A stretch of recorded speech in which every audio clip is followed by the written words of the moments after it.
नमस्कार दोस्तों।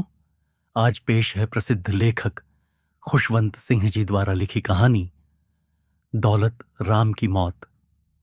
एक ऐसी मौत जो सिर्फ अंत नहीं, एक सवाल बन गई। चलिए कहानी शुरू करते हैं।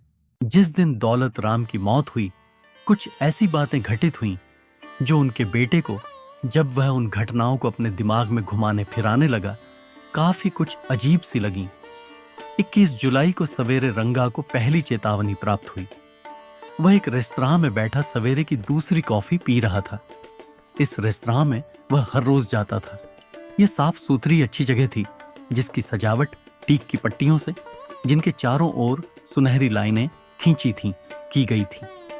फर्श की दरी और खिड़कियों पर पड़ी झालरें गहरे भूरे रंग की थीं और छत पर चमकते नीले रंग का हीरे की तरह जगमग करता फनूस ढंगा था। कमरे की हवा को ठंडा किया जाता था। गर्मी के दिनों में यह शहर की सबसे शांत और शीतल जगह थी। आज उतनी गर्मी नहीं थी जितनी जुलाई में आमतौर पर पड़ती है। सवेरे थोड़ी सी बारिश हुई थी। आसमान में अभी भी बादल छाए थे। हवा में नमी होने के कारण एयर कूलर का असर नहीं पड़ रहा था। लोग आते, थोड़ी देर बैठते, छत की तरफ पंखों के लिए नजर डालते जो रेस्तरां में थे ही नहीं, तो ऑर्डर वापस लेकर उठ जाते। सिर्फ पड़ोस के दफ्तरों से आने वाले लोग, जो हमेशा यहां आते थे, बैठे रहते। रंगा भी हमेशा आने वालों में से था। गोवा का 3 वाद्यों का बैंड बजने लगा। रंगा समझ नहीं पाता था कि वे क्या बजा रहे हैं, लेकिन वह जानता था कि यह हल्का संगीत नहीं है। यह कुछ ऐसा है जो उसे कप मेज पर रखकर उसे सुनने को प्रेरित करता है। उसे लगता था कि इसका कुछ विशेष महत्व जरूर है। उसने बाद में भी यही सोचा कि इसका कुछ महत्व होना ही चाहिए। जैसे ही बैंड ने यह टकड़ा बजाना खत्म किया, बार के पीछे छिपा टेलीफोन बज उठा। रंगा ये तो समझ नहीं पाया कि बारमैन क्या कह रहा है, लेकिन उसने यह जरूर देखा कि वह सिर झुकाकर और एक कान को उंगली से बंद करके सुनने की कोशिश जरूर कर रहा है, और शायद यह भी कह रहा है कि जरा जोर से बोलो। फिर उसने कागज का एक टुकड़ा उठाया, उस पर कुछ लिखा और फोन में उसे दोहराकर संदेश की पुष्टि की। फिर उसने रिसीवर रख दिया और हॉल में सिर घुमा घुमा कर देखने लगा कि जो नक्शा फोन वाले ने बताया है, उसे पूरा करने वाला आदमी कौन है।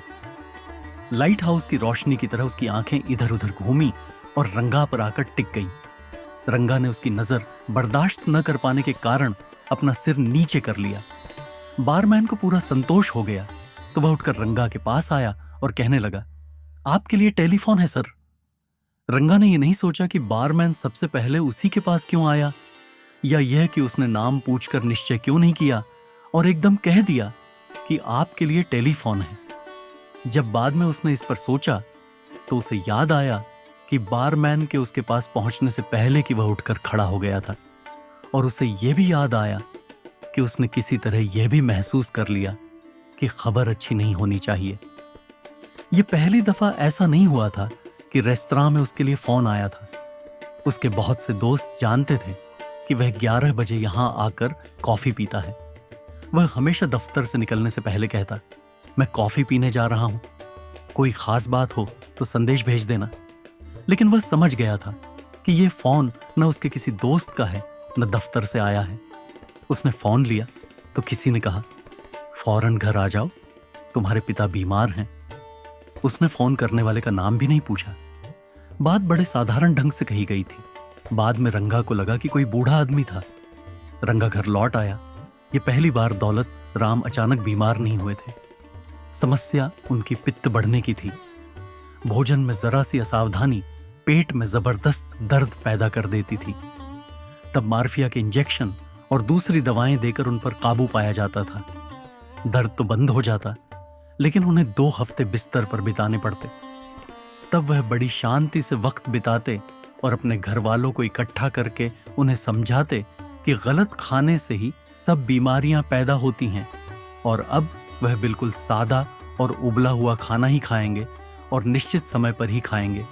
फिर उनकी जिंदगी बड़े आराम से गुजरेगी। आदमी मरता नहीं है, वही खुद को मार डालता है, वे प्रायश्चित करने की भावना से कहते। कुछ दिन तक वे इस तरह व्यवहार करते और हिस्की के विशेष गिलास में संतरे का रस भरकर पीते। वे अपने मेहमानों से भी जिद करके यही पीने के लिए कहते, जिससे उनकी प्रबल इच्छा शक्ति प्रमाणित हो। एक गिलास लेकर देखिए तो वे आग्रह करते और नई अर्जित दिव्यता का मुखौटा धारण करके बताते, मैंने पीना छोड़ दिया है।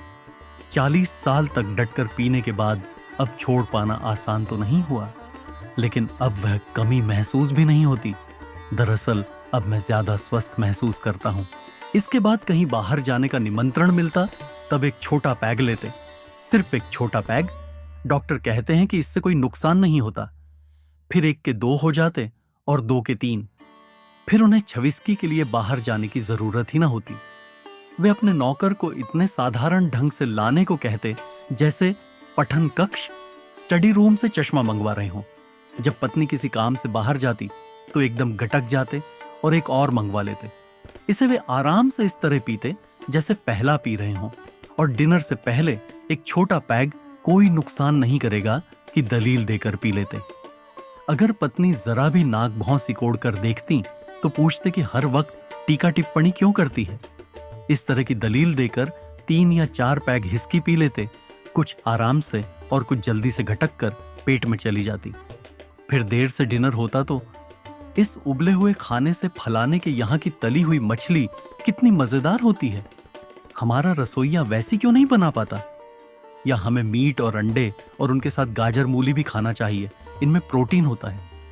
उन्होंने भोजन के बारे में बहुत कुछ पढ़ रखा था और ए से जेड तक सब विटामिनों के बारे में जानते थे। वे तब तक इन्हें खाते चले जाते जब तक वर्णमाला के ये अक्षर उनके पेट में पत्थर बनकर उछलना कूदना शुरू नहीं कर देते। इसके बाद जो जबरदस्त दर्द शुरू होता और जोर जोर से कराहने की आवाजें उठती, उनमें पत्नी के ये शब्द कि तुम कभी मेरी तो सुनते ही नहीं, भीतर ही डूब जाते। फिर वही नर्सों, डॉक्टरों, मार्फिया के इंजेक्शनों, रिश्तेदारों को तार देने का तांता शुरू हो जाता। भगवान न करे कि कोई अनहोनी घट जाए। फिर आराम और हमेशा का मुहावरा, आदमी मरता नहीं, वह खुद अपने को मारता है।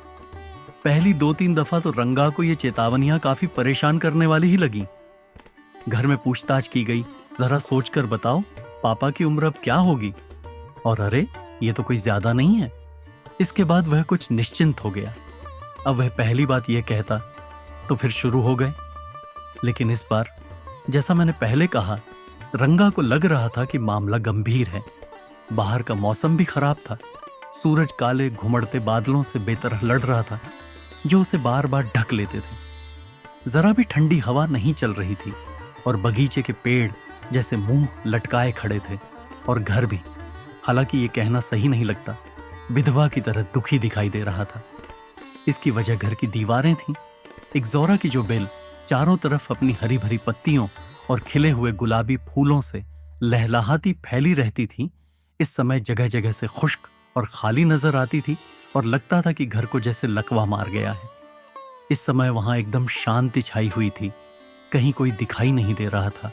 ऐसा पहले कभी नहीं होता था। सामान्यतया घर भर के बच्चे और सभी उम्रों के नाती पोते अपनी अपनी आयाओं के साथ इधर उधर दौड़ लगाते दिखाई देते और उनके साथ नौकरों के बच्चे भी मिलजुल कर खेलते कूदते रहते। हॉल के प्रवेश द्वार पर आज टेलीफोन के पास बैठा चपरासी भी दिखाई नहीं दिया। टेलीफोन भी मेज से हटा दिया गया था। सामने वाले मैदान में मिलने जुलने वालों की गाड़ियां भी नहीं थीं और चपरासी इस समय शायद अपनी बीवी के पास बैठा चिलम पी रहा होगा। लेकिन चपरासी ने शायद इस बात पर ध्यान नहीं दिया था कि भिखारी इसका फायदा उठा सकते हैं। इन पर काबू करने के लिए वह ज्यादातर अपने अल्सेशियन कुत्ते मोती पर निर्भर करता था। मोती पोशाक से ही लोगों को पहचान लेता था। वह यूरोपियन वेशभूषा को ही पसंद करता था और बाकी सबकी धोती या कुर्ता दांत से खींचकर उन्हें बाहर भगा देता था। लेकिन इस सुबह वहां एक भिखारी ही दिखाई दे रहा था। वह प्रवेश मार्ग के बीचों बीच चुपचाप बैठा था। उसका सिर घुटनों के भीतर था और दोनों हाथ घुटनों को घेरे हुए थे। मोती कुछ दूर खड़ा उसका जायजा ले रहा था। कभी उसकी दाईं तरफ देखता, कभी बाईं तरफ, और कोशिश कर रहा था कि उसकी असलियत को पहचाने।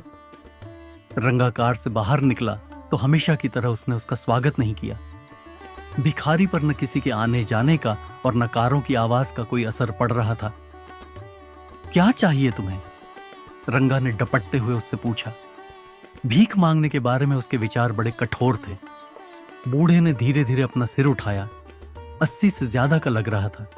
भूरी कमीज के ऊपर मुंह से नीचे पेट पर लंबी सफेद दाढ़ी फैली हुई थी। सिर पर टीली डाली पगड़ी थी, जिसके भीतर से सफेद बाल बाहर निकल रहे थे। आंखों पर घनी भौहें थीं, वे भी एकदम सफेद थीं। उसने रंगा को उदास नजरों से देखा। रंगा को अपने व्यवहार पर शर्म आने लगी। उसने मीठी आवाज में फिर पूछा, आपको क्या चाहिए बाबा जी? बूढ़े ने रंगा की तरफ से नजरें नहीं हटाई और सिर हिलाया। रंगा को लगा जैसे वह तस्वीर के फ्रेम में जड़ दिया गया है। यूं था वह भिखारी ही। विभाजन के बाद से ऐसे लोगों की जैसे बाढ़ आ गई थी। यह भी उन्हीं लाखों लोगों में एक होगा जो अपना घर बार खो चुके हैं। उसके घर वाले आम हत्याकांड में मारे गए होंगे और अब वह इतना बूढ़ा हो चुका है कि जिंदगी चलाने के लिए कुछ कर नहीं सकता। लेकिन इसके अलावा भी कोई बात थी। रंगा को लग रहा था कि उसने इस आदमी को कहीं देखा है। बाबा जी, आप कहां से आए हैं? बूढ़े ने अपनी आंखें बंद कर लीं, कुछ जवाब नहीं दिया। उसकी आंखों से आंसू निकल निकल कर दाढ़ी में समाते रहे। मोती भी उसके पास आया, उसे सूंघा और रिरियाते हुए वापस लौट गया। आपका कोई रिश्तेदार नहीं है? कोई बेटा बेटी जो आपकी देखभाल करें? बूढ़े ने फिर सिर हिलाया। मोती फिर उसके पास आया और सूंघकर रंगा के पास जाकर खड़ा हो गया। रंगा को लगा कि ज्यादा बात करना फिजूल है, आप रसोई घर में चले जाएं। ये कहकर उसने नौकरों के क्वार्टर की तरफ इशारा किया। मैं उनसे कह देता हूं कि आपको खाना दें। ये कहकर रंगा आगे बढ़ा। उसे लग रहा था कि बूढ़ा उसे पीछे खींच रहा है। उसके पैर आगे ही नहीं बढ़ रहे थे। रंगा ने इसे पहले कहां देखा था? उसने मुड़कर देखा तो बूढ़ा पहले की तरह घुटनों में मुंह घुसाए बैठा नजर आया। शायद वह सो गया था। वह मोती से टकराया और गिरते गिरते बचा। दौलत राम हमेशा की तरह परेशान थे। वे पेट पकड़े कराह रहे थे। चारों तरफ रिश्तेदार इकट्ठा हो गए थे। एक नर्स उनकी बांह पर स्प्रिट मल रही थी। डॉक्टर इंजेक्शन के लिए सुई तैयार कर रहा था। फिर उसने सुई बांह में गड़ाई और जोर लगाकर मार्फिया भीतर पहुंचा दिया। 2-3 मिनट में नशा उनके शरीर में फैल गया और वे सो गए। डॉक्टर ने बक्सा बंद किया, नर्स को हिदायतें दी और बाहर चले गए। रिश्तेदार अंगूठों के बल धीरे धीरे चलते हुए वापस लौटने लगे। रंगा ने मोती को घसीटकर जबरदस्ती बाहर निकाला। बेडरूम से बाहर निकलकर रंगा को पता लगा कि उसके भाई और बहन भी वहां हैं। दोनों दिल्ली से काफी दूर रहते थे और उन्हें पिता के बारे में बताना काफी कठिन था। भाई ने बताया कि उसे एक इमरजेंसी में हो रही मीटिंग से निकलकर आना पड़ा। बहन सप्ताहांत की खरीदारी करने राजधानी आई थी। स्थिति गंभीर थी। परिवार की यह परंपरा थी कि मृत्यु के समय सब रिश्तेदार इकट्ठे हों। रंगा के परिवार में अभी तक कोई अकेला या अचानक नहीं मरा था। कोई बात होती थी जो सबको इकट्ठा कर लेती थी, कभी चिट्ठियों और तारों के द्वारा, और कभी कोई आंतरिक भावना ही उन्हें एक साथ ले आती थी। इस बात पर बहुत ज्यादा गहराई से विचार करने की जरूरत नहीं है। नर्स बाहर आकर बता गई कि वे आराम से सो रहे हैं और उन्हें परेशान करने की जरूरत नहीं है, और मोती को बांध दिया जाए क्योंकि वह बार बार भीतर जाकर पैरों के बल प्लेंग पर खड़ा हो जाता है और दौलत राम को देखने लगता है।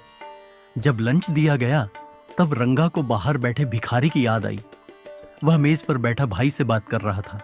उसने दीवार की तरफ देखा तो उसकी नजर अपने बाबा के ऊपर लगे फोटो पर पड़ी। नजर पंडरी कहना उचित नहीं होगा क्योंकि यह तस्वीर यहां पिछले 20 साल से लगी थी। दरअसल पहली बार रंगा ने भारी भरकम पगड़ी के नीचे छिपी और लंबी सफेद दाढ़ी तथा घनी सफेद भौहों वाली इस शक्ल को पहचाना। बड़ी अजीब बात थी। लग रहा था कि तस्वीर में बना चेहरा भी रंगा को पहली दफा देख रहा है।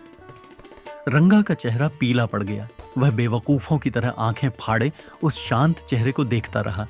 उसकी आंख झपकने में ही नहीं आ रही थी। हाथ में पकड़ी चम्मच से सूप मेज पर गिरने लगा। क्या बात है? भाई ने पूछा। लगता है तुमने भूत देख लिया हो। रंगा ने चम्मच नीचे प्लेट में डाल दी और बड़बड़ाने लगा। वह भिखारी, कौन सा भिखारी? भाई ने परेशान होकर पूछा। मैं अभी वापस आता हूं। यह कहकर रंगा उठा और मकान के बाहर भागा। बूढ़ा वहां नहीं था। रंगा पहले से ज्यादा पीला पड़कर कमरे में वापस लौटा। वह तो गया, मोती कहाँ है? तुम कह क्या रहे हो? कौन गया? मोती कहाँ है? रंगा फिर बोला। कहीं फिर बेडरूम में तो नहीं चला गया? नहीं सर, नर्स ने मुंह पोंछते हुए कहा। मैंने कमरा बंद कर दिया है, फिर भी मैं जाकर देखती हूं। सब लोग उठकर नर्स के पीछे हो लिए। बेडरूम का दरवाजा आधा खुला था। रंगा नर्स के पीछे अंगूठों के बल भीतर पहुंचा। दौलत राम गहरी नींद में सोते नजर आ रहे थे। उनकी बगल में पलंग पर ही मोती भी लेटा था। वह अपराधी आंखों से सामने देख रहा था। इन लोगों को देखकर वह रिरियाने लगा। रंगा ने देखा कि दौलत राम की सांस नहीं चल रही है। वह सुबकता हुआ बाहर आया। वह भिखारी, वह तो गया, वह तो गया। अगर आपको यह कहानी पसंद आई हो तो वीडियो को लाइक करें और चैनल को सब्सक्राइब करना ना भूलें। धन्यवाद।